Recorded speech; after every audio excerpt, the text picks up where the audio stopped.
Els últims 2 dies de les festes patronals de Mislata són els dedicats als patrons de la ciutat, el Santíssim Crist de la Fe i la Mare de Déu dels Àngels.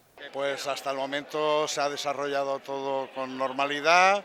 Anoche la corda salió muy bien, sobre todo no hubieron incidentes reseñables y bueno, hoy lo mismo, hemos hecho la despertar, ha salido también muy bien, la misa y estamos esperando para hacer la mascleta.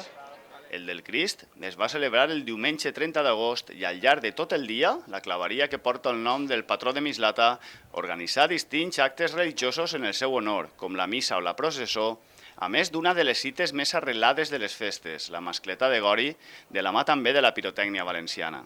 Y bueno, está todo controlado, esta mañana ha venido la Guardia Civil, ha estado mirando, nos ha dado el visto bueno, ya hemos delimitado las zonas en las que se puede estar y no se puede estar y está todo controlado. A les 2:30 de la vesprada, centenars de veïns es donaren cita a la plaça de la Constitució per a presenciar la tradicional mascletà de festes.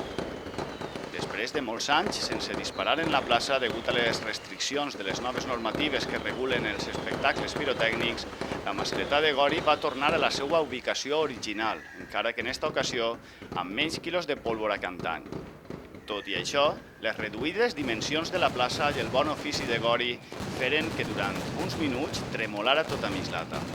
L'objectiu de la claveria, explica el seu president, José Montañana, és que la mascletà torne prompte també al carrer Major.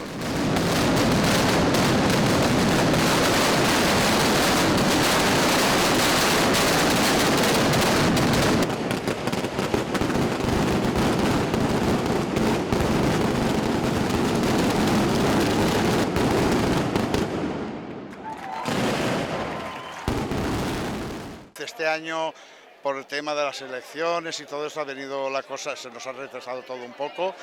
No nos ha dado tiempo a hacer lo que queríamos, pero bueno, para el año que viene, además marcando con la experiencia de este año, ya pretendemos hacerla en la calle, llegar a la calle Mayor e incluso poderla correr. A la vesprada arribava el torn de la processó del Santíssim Crist. Enguany es complix el 75 aniversari de la imatge del Crist i els clavaris van traure en processó la original, portada a coll pels feligresos.